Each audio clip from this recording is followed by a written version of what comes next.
Welcome on into the Fantasy Football Forge. Today we're going to be looking at 5 narratives going around recently that I found looking through Reddit's Fantasy Football subreddit.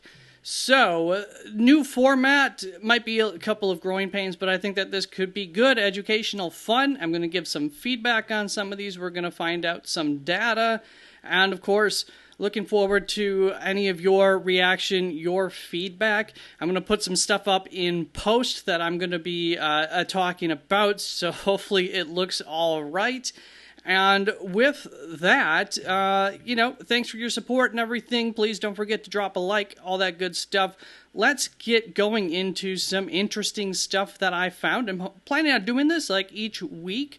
This is a video that I think that I can put out fairly quickly, but also has a lot of, the return on the investment to the knowledge gained is good. In fact, I updated a couple of my rankings a little bit because of some of this information. So, let's start to explore some things. Let's start off with an easy one. This is a post, and it is from a, it looks like, I don't know if that's Twitter or what, but late round quarterback, probably tweet. It says, Baker Mayfield had a touchdown rate of 7.2% last year. There have been, there we go, 15 quarterbacks since 2011 with next season data who were plus or minus 0.5% in touchdown rate to Baker Mayfield's 2024 numbers, so within like 6.8 to 7.7, if I do my quick math correct, they're 6.7 to 7.7. Every single one scored fewer fantasy points the following year. The group averaged a drop of 4.2 points per game in fantasy football, which I just did a quick number on that last year just to see what that difference would be. He had averaged 21.5 points per game. That was good for quarterback 4 last season. If you were to take that average of 4.2 fantasy points per game away from that, that would be 17.3 points per game, which would have brought him down to quarterback 14. I think he's currently being drafted at quarterback 7. I have him ranked somewhere around there. I know in my video when I talked about it, I expressed some concern about a number like this, about his general, how well he did all last season. There is definite risk to drafting Baker Mayfield where he is. I mean, this is only a small part of the story. You have an offensive coordinator who's changing as well there. You have an early season probably not there, Chris Godwin, so efficiency might be a little bit harder for them to come by early season. Of course, you also have Chris Godwin, Mike Evans, aging. There's a lot of reasons to not expect Baker Mayfield to have the same top 5 year. He's going just outside of that top 5, and the reality is that he might be closer to top 10, top 12, worse than that potentially. A very mid quarterback this season is very realistic, and in general, with the injury to Kristen Wirfs happening this week, or not injury, but he's going to be missing some time due to a surgery that he had on his knee, that's not going to help things. Now, he's not the best run blocker, and maybe they're going to try to establish the run early in the season more because of all of these factors that build up to that making sense to do. Maybe that's a good sign for Bucky Irving or something like that. But still, then that offensive line, even if Tristan Wirfs isn't a better run blocker or a great run blocker, opportunities, scoring opportunities, those big, fantasy point opportunities might be fewer and far to come by as well. So maybe the floor raises and the ceiling falls for that rushing attack. Generally speaking, I'm not, overly concerned about Mike Evans, especially early season. Mike Evans would probably be pretty strong, but he might dip throughout the season, would be just a guess. But that is the first tweet, and this is, if we're going with an do I agree with it, do I disagree with it, I think it's very clear that I agree with the concern that should be out there for Baker Mayfield, even with where we're drafting him, even a little bit lower than last season. Let's get on to the second topic here. And I don't think I have any, it looks like I just wrote up on this, so this is an article I will have from J.J. Zachariason, who is now with, it looks like, late round fantasy football. Must be newer. I'm not too familiar with them yet, but I have the link to the article that I will be discussing here, and maybe in post, maybe no. All right, so there are 4 teams. Let me tell you what the article is. 4 teams that J.J. Zachariason thinks are in line for passing play regression. Remember, regression can be a positive or a negative thing. It just means closer to the mean, closer to the average. And I'm not going to, here we go. So I'm not going to show you any visuals. This is original content with some data in original visuals and everything. So I want to direct you to that in terms of if you want to look closer into some of the stuff that I'm talking about. But the 4 teams that he mentions are the New York Jets, the Philadelphia Eagles, the Seattle Seahawks, and the Green Bay Packers. And I've definitely spoken about some of this already, but it's good to get some numbers to this information. So let's start off with the New York Jets, the first one in his article. They finished ranked 3rd in overall pass rate, talking about 2024 finishes here. 4th in neutral situations. That's probably the bigger number there. That means that they were still passing highly in neutral situations. A pass rate of over 60%, theirs was 62.6% in 2024, historically is going to see regression, is going to drop the following season. And then you add in the new quarterback addition of Justin Fields, who has historically been a low-volume passer. He ranked 32nd and 31st in pass rate for the 2 seasons in Chicago where he had over 13 games that he played. So there's a lot of reasons to anticipate that this passing attack will be lower volume than it was last season. That doesn't hurt everything. Garrett Wilson can get quite vertical, so it doesn't overly concern me for him. We know that Justin Fields can carry, pretty well a high-end wide receiver, just one probably, but he can do that. So I think that, all in all, we're going to get actually more into the New York Jets on the opposite side of the ball with the last article that we go into. So we'll just kind of leave that hanging there for the New York Jets passing attack.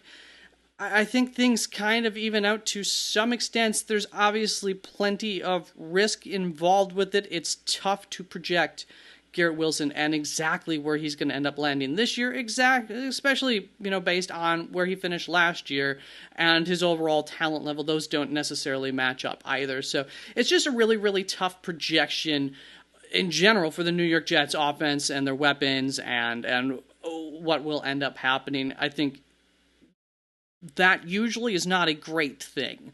Let's move on to the Philadelphia Eagles, who had a extremely low pass rate. Their pass rate was 41.9% in 2024.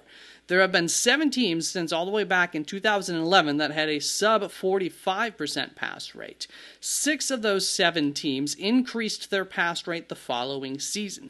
And this is where I've talked about this. This rushing attack isn't going to be as high as it was last season. It should not be. It almost certainly won't be due to just standard regression, logic. And so that's part of why A.J. Brown did look a little bit better in my projections and why I have him ranked a little bit higher than the ADP does. Because I don't expect this to be a bad thing for the passing attack. That's most certainly a fact.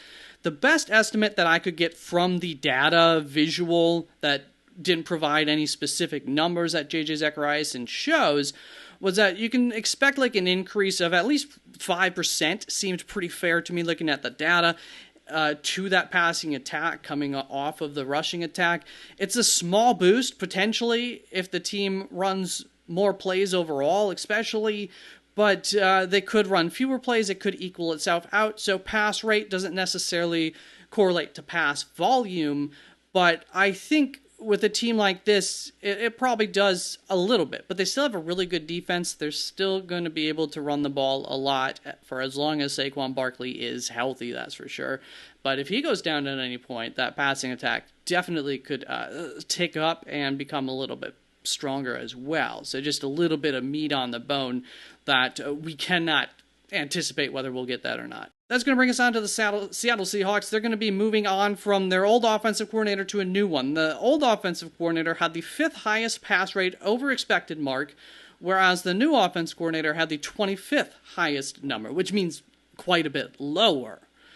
Kubiak, the new offensive coordinator, still had to call a fairly pass-heavy offense in New Orleans because they just weren't a very good team. They were playing from negative game scripts plenty enough, so they weren't, we're talking about that's over-expected as a game script measure. So there's still a little bit of difference there. It wasn't like Kubiak ran this hyper-balanced system, but it was quite balanced, especially, once again, given the negative kind of game scripts that they were, which is, once again, what that 25th highest number would suggest. So we know that Kubiak does want to get to rushing the ball more. I think the key to this is going to be Seattle's defense. If that defense does come together like some expect it to, like you can really kind of bank on due to the head coach there, then we could see a much more rush-heavy offense in Seattle this upcoming season. And all this also points to some red flags working for JSN, which may offset with Kubiak's desire to attack the field vertically in the pass game. I'm kind of banking on that a little bit. JSN, I do think, has the ability to get vertical, so we'll see about that. But then it concerns me that he brings MVS over. Are we going to see something similar to what happened with Chris Olave and Kubiak's offense for the first 9 games last season happened to JSN? I think so. I am going to actually, I had him lower than ADP. I raised him a little bit. I might push him back a little bit more again, or he's just going to be kind of like a slight avoid for me. I am nervous, but still also excited about the potential for JSN in this offense. It's definitely his receiving core, but then you also have the question marks at the quarterback situation coming off of a really good season. Sam Darnold, we'll see how everything works out. That's going to bring us on to so I guess for the Seattle Seahawks, for the rushing attack, there is definitely some hope, and we're actually going to get onto that rushing attack, though, because that doesn't all land on the shoulders of their number one rusher. The backup running back there might be in line for some increased workload due to the scheme there. So we'll get into that one in more detail. Let's move on to the Green Bay Packers. They had a very low pass rate last season, much lower than Matt LaFleur historically has. Now, I want to just throw the caveat out there that this offense, that there's been different quarterbacks in his tenure in Green Bay, and the league has been switching, and the Green Bay Packers are one of the teams that has led this resurgence to the rushing attack, and I do expect that to continue this season for reasons. So let's just see what I wrote here. So I have to disagree with J.J. Zacharias in here in terms of expecting this, I guess, to highly improve the passing situation there in Green Bay to some extent, where we get a really, really good wide receiver out of this group at least, which I don't think that he quite suggests. So I do think that we probably see an uptick for Green Bay in the pass attack, but they clearly want to establish the run for Love. The NFL is changing. The Packers are one of the teams at the forefront of the change to a more run-heavy offenses, and they invested in a running back for a reason last offseason, a very good reason. They paid him, still young enough. I think that they plan on continuing to use him, and frankly, you just can't live in an offense with Jordan Love having to pass 40 times or more a game. He's too inconsistent to play in and play out. That's just a fact of the matter. His fundamentals kind of lend itself to inconsistency. So, and at this point in his career, I don't know if that's something that gets fixed. It's also part of his strength in some ways. He can throw from off platform from anywhere, but it does impact his consistency. And this offense also wants to get a little bit vertical, and that adds to more inconsistency. It's much easier to complete a pass 3 yards down the field or behind the line of scrimmage than it is 20 yards down the field. That's just a simple fact. So go check out the article. There's some more there, but ultimately, I'm less on board with any kind of significant impacts to this passing attack for the Green Bay Packers. I do think it remains to be more run-heavy than this Matt LaFleur offense has been, even if it increases from last year by a little ways. And that's going to bring us on to the third article here with talking about Josh Downs' upside. So here is the post made on our fantasy football by Play the Upside. I believe this is a part of a series that this guy has done.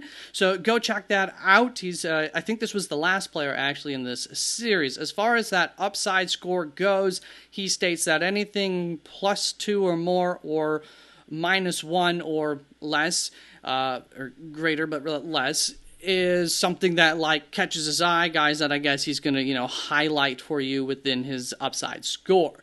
And so this post states there's a lot more details here, but Josh Downs is being drafted as wide receiver 49 in best ball. As a third-year breakout candidate with a potential quarterback upgrade in Daniel Jones and Pittman apparently made of glass, will Downs emerge as the future receiver in Indy? So these are the questions that he poses, goes into some things, and I have some notes from some of the stuff that he goes into about this, a little bit of my own opinions on this. Let's talk Josh Downs, one of my favorite players in the NFL, but for fantasy purposes, maybe, not so much. So it talks about it right there in the title. Potential quarterback upgrade in Daniel Jones. Is he really that much better than Joe Flacco? Much better? Probably not. Better? Maybe. But also, is he the starting quarterback? We don't know that. How many games is he going to be the starting quarterback? I assume some games. I don't know if it's the majority of the games. It might be the majority of the games. There's going to be some change-ups to the quarterback almost certainly throughout the season. And that's, I don't think, going to be... Some of it might be better for Josh Downs. Some of it might be worse for him, right? And I would say Daniel Jones being at quarterback probably better for Josh Downs. But we also have no clue what that connection might look like. He's their first year together. Also, we cannot ignore, and I will... Play the upside here, does not ignore it in his analysis of the situation, going over some things. The addition of the rookie tight end, first round rookie tight end, top 15, right? Player off the board in this draft, tight end Tyler Warren. Some people had him as a top 10 player in this draft overall. A very talented wide receiver who... It works really well when you manufacture touches to him. He also works in the same area of the field as Josh Downs does, that shorter intermediate type of stuff over the middle of the field. Josh Downs excels in that against zone. All of these things Tyler Warren also excels off of. So I expect the two of them to cannibalize from each other to some extent based, out of the opportunities that they do get within this offense. The user also cites that they have the 6th easiest wide receiver schedule. Well, that's great, but we know that the NFL changes drastically throughout the season. But when you are talking about like 6th, 5th, 6th is probably about the line there, easiest schedule, you can, I would say, at a minimum, expect that schedule to be average at best or at worst, depending on how you're looking at it, but at best for Josh Downs. So it should be not a tough schedule for the wide receivers. That's a good thing. Tough to do too much with that, I would say. And then, as he talks about in the article, we got Michael Pittman, who he very clearly says apparently made of glass. I don't know exactly where this is coming from. Must be some other narratives going around about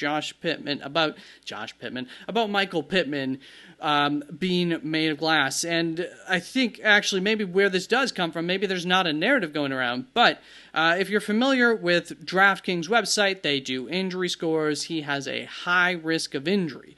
But when you look at it, he also only has a 1.6 games projected missed, which is not the lowest, not the highest, of course, but I think what they're saying is they expect him to miss some time. Now, Michael Pittman hasn't actually missed a whole lot of time. I think maybe he's missed some time like every season, but it's been like one game. He has not missed a much of time throughout his season. He hasn't had any major injuries. I think 4 years ago, maybe his sophomore season, he might have had like some nagging injuries, if I recall, this season, or a semi-serious injury later on in it, something along those lines. But even with that, he stays on the field, and he's pretty good. And the final question that I wanted to cover that the user asked was, are we fading Pittman too far? And with all the other question marks, I would say I don't know that we're fading Michael Pittman too much. I do think that Josh Downs deserves to be going higher than him, which is part of his, like, are we fading Pittman too far thing. But especially if the style, if he starts to get a little bit more vertical, which, I think coming out of the NFL, we thought that was part of his game. It wasn't all this short stuff that he's really done in this offense a lot. And it's tough to project that role will change too much. It would go a long ways towards improving him. But once again, with all these other question marks at quarterback and everything, this offense in general, I think it's too high of an expectation to really be taking him too much higher than we're taking him in drafts. But there is the chance that he's going to be a really, really good flex player for your team or something like that. I think very possible.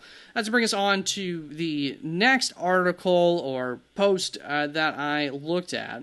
And this one brought me right to an article on Rotorballer. Let's see. Chuba Hubbard to see majority of team carries is the title. This is from rotorballer.com, just a expert excerpt, which you can see on the screen right now.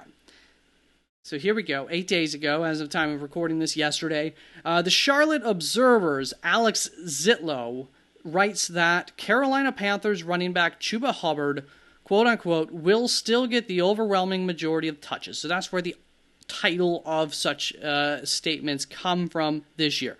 Hubbard was the team's bell cow back in 2024 with 712 snaps. So right off the bat, I'm just like, well, this feels like an obvious report to me. Of course, he's going to continue to be the lead back in this offense.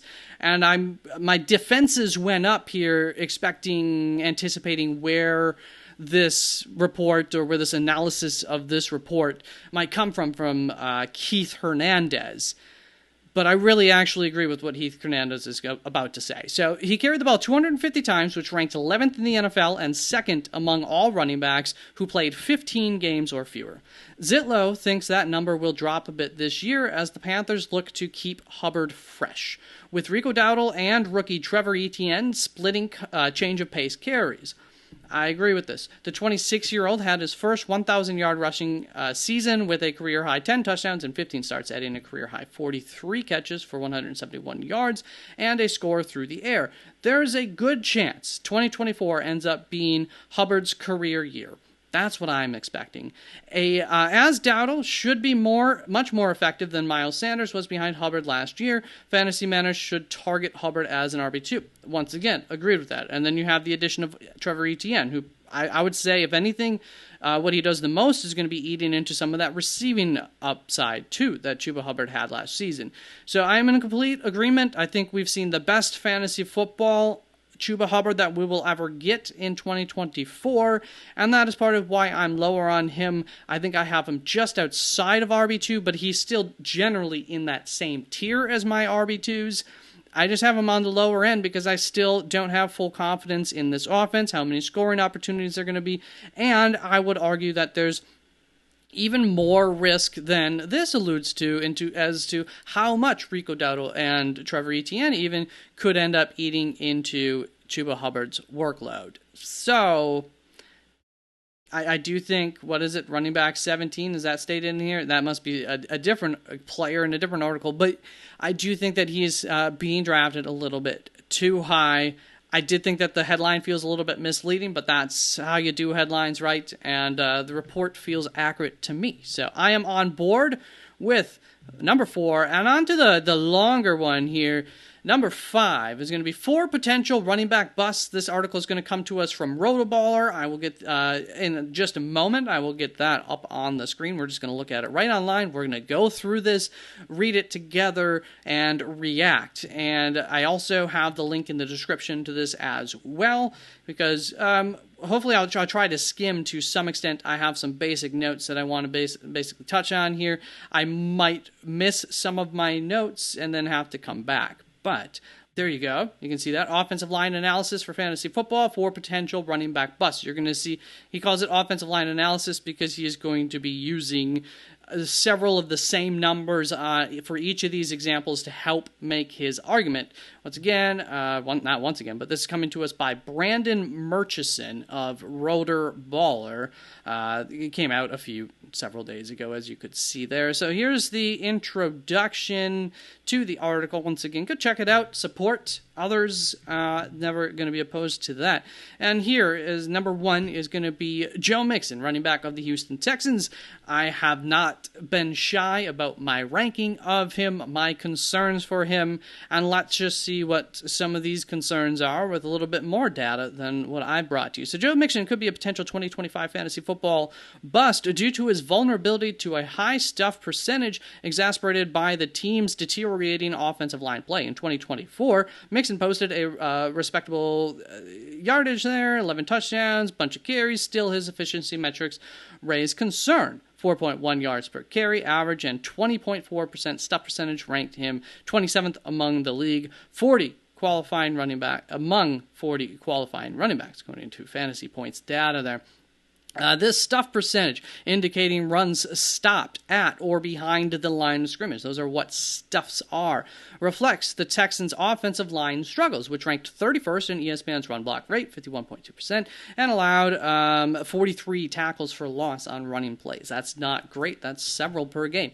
The departure of left tackle Laramie Tunsil, replaced by Cam Robinson. And I want to go into this, actually. So these numbers, this stuff percentage, a play for a loss, not only hurts that play and might even cause negative fantasy points for that player on that single play, which can easily be made up in a future play, that could easily lead to that drive stalling. It's going to make it much harder for the team to convert on that drive, or maybe it was even a third down and it's going to end the drive there, and thus fewer opportunities. So that really kind of snowballs as to a negative effect, which is why I do like that he's going to be looking at the stuff percentage here for each of these offensive lines. Of course, every year things change. But the departure of left tackle Laramie Tunsil, replaced by Cam Robinson, who graded a 60 or worse in run blocking for 6 straight seasons, so something that we're not really expecting to be better. But he does not mention Laramie Tunsil's run blocking grade here, which raised a red flag for me. If you're not going to mention the other side of an argument, I wonder, are you hiding something? Well, not. Laramie Tunsil is a good run blocker. He's not fantastic, but he is quite good. He had a PFF run blocking grade of 73.3 last season. So that's alongside the retention of 3 other starters who graded below a 64 in run blocking. Signals persistent issues. If you're not familiar with PFF grading, 60 is average. So these numbers aren't like the worst in the world, but they're not good. And then you have Mixon's last season fade that he talks about, shows here in this graph. You can see the numbers going down here quite a bit late season. He missed some of these games. These are games that he played in. These are his fantasy points for PPR per week. So those are the fantasy points numbers, dropping off significantly through the end of the season. He goes into a couple, an example there. So with new offensive coordinator I think that's Haley, isn't it Nick Haley? But we'll trust him. Nick Haley, potentially maintaining a run-heavy zone by lacking proven play-calling experience. Mixon's high-volume role, 14th in snap share last season, 5th in opportunity share, those are really good numbers, may not translate to efficiency, capping his fantasy upside as an RB2 with bust potential. I'm in complete agreement. He's going to go into some of the same reasons that I do on why this is a concern. You have their 4th-round draft pick in Woody Marks, who some people absolutely loved. That was a little bit high for me, but also not really, in part just because of the draft class, and there were other guys that I liked more than him. I had a little bit of a lower draft expectation of him than that, but still, that's nothing. 4th rounders can turn into something, and once again, there are a lot of people who I respect in the NFL draft analysis community who really loved Woody Marks and what he could bring, but they also went out and they signed Nick Chubb, and that could be nothing or that could be a lot of something. And part of the reason why I think that's a lot of something is going to come down to that run stuff percentage, those poor numbers for this offense from last season. So could be a shift towards a committee approach much. Could be, not a guarantee. Mixon getting older, turning 29, so he's not quite at that cliff yet, but he does have a lot of usage, durability concerns. Missed, some time last year that he's a running back. This is nothing.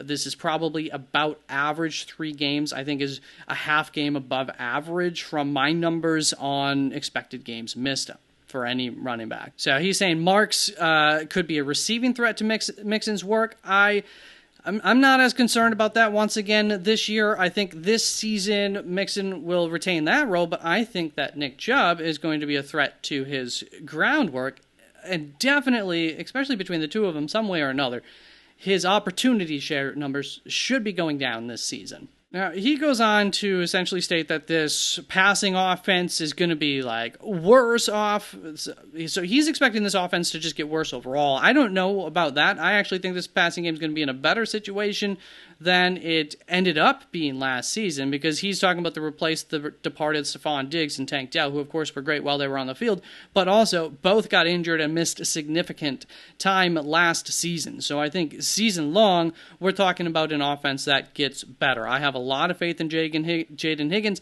and I have enough faith in Jalen Noel, and he doesn't even mention here the addition of, I had a mind fart there, Christian Kirk into this offense as well. So once again, he cites a weaker passing game could lead to more stacked boxes, increasing mix and stuffed rate, which once again, I think this comes down to that being Nick Chubb's role plenty, and I think this is part of the reason why they brought Nick Chubb in.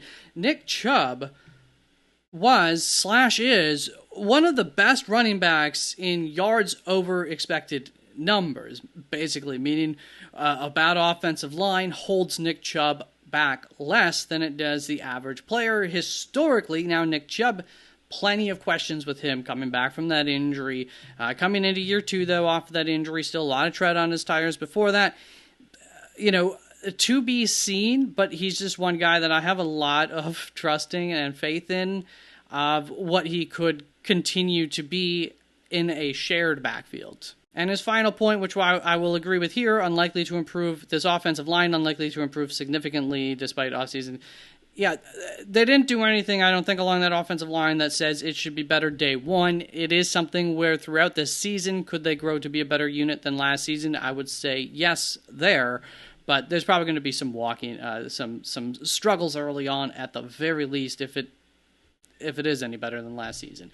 Let's bring us on to Ken Walker here, the second running back on this list. And first and foremost, wants to say he's a big Ken Walker fan. However, there's a slight risk of bust potential. Once you delve further into the challenges of the Seattle Seahawks offensive line and potential obstacles in implementing new offensive coordinators Kubiak's scheme. Now, I think he has some errors in his analysis that he overlooks here, in terms of what he's calling out as his primary point here. I think this offensive line is going to be in a better position under offensive coordinator Clint Kubiak's scheme. I think they were put in especially one player, put in some bad situations and played out of preferred scheme for their personnel last year compared to with the new offensive scheme. In 2024, going to go over some of the numbers, not a high ranking there in terms of those stuff percentage numbers, his efficiency numbers as well, per fantasy points per data, indicating stop data or behind. Okay.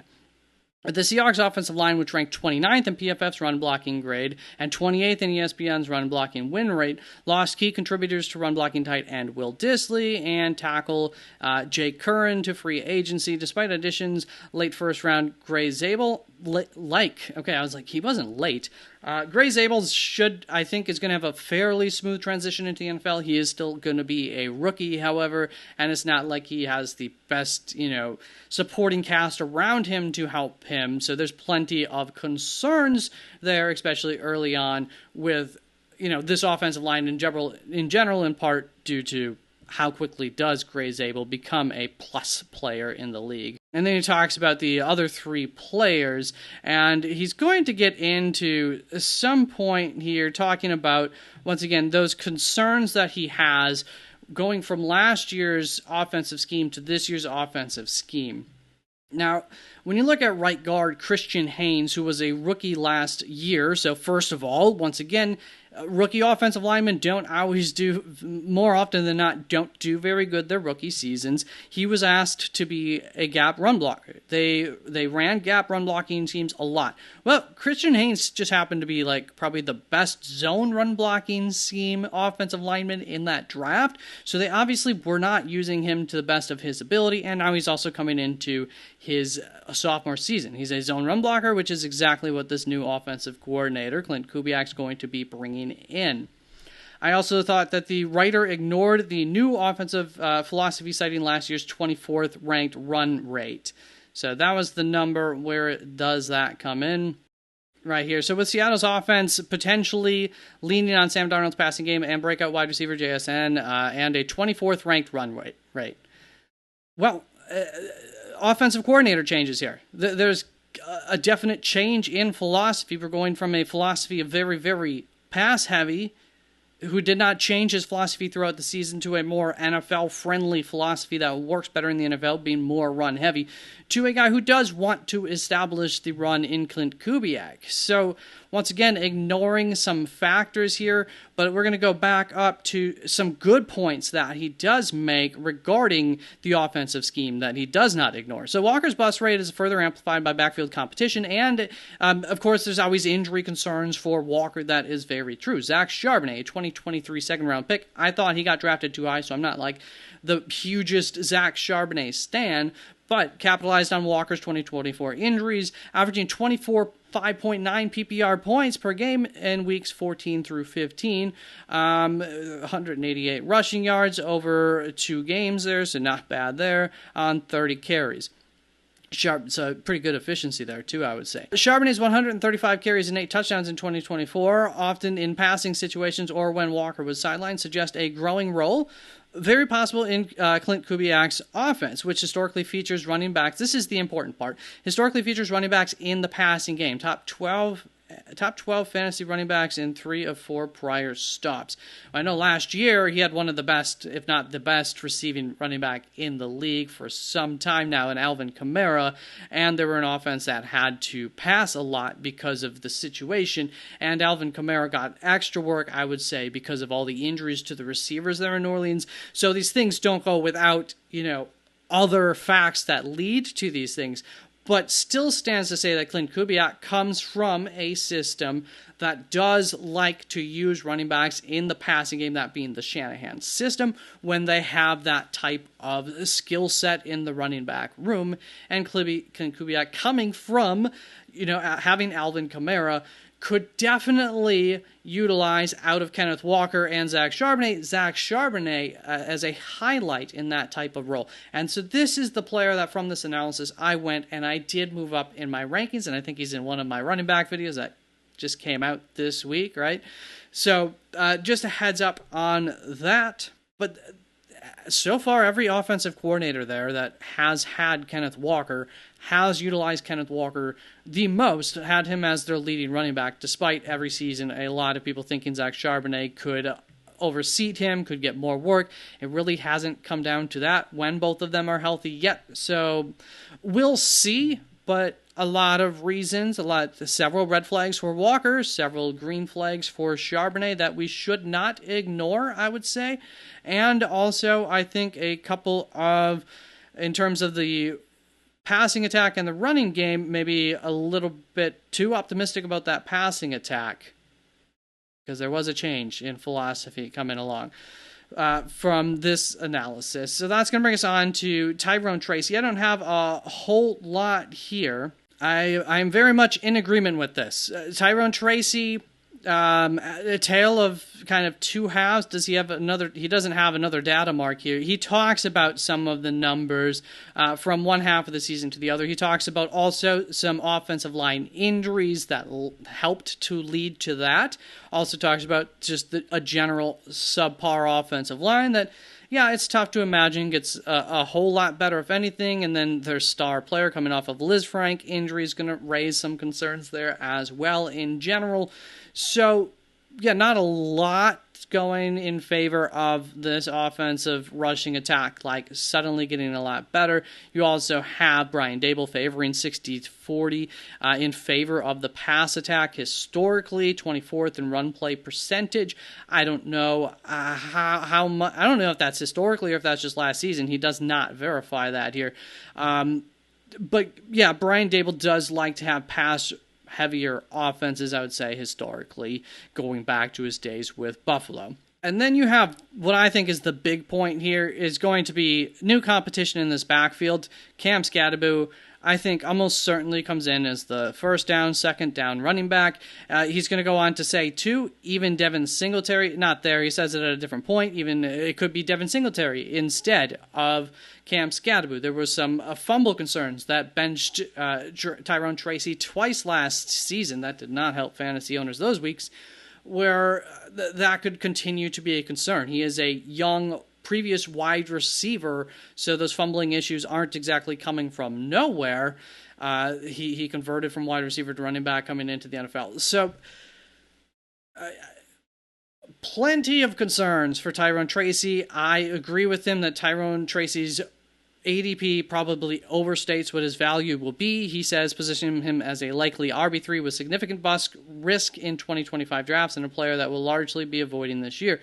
And I would say maybe I have him lower even where I would draft him. I think he's actually an RB3 with, I don't want to say significant, but with upside if I can get him where I want to get him. Currently, I can't get him where I want to get him, though. So I totally agree currently where you are drafting Tyrone Tracy is too high. Let's bring us on to the last guy here in Breece Hall. So he starts this off. Breece Hall is facing a lot of adversity heading into the 2025 season as he looks to rebound from a highly frustrating 2024 fantasy campaign.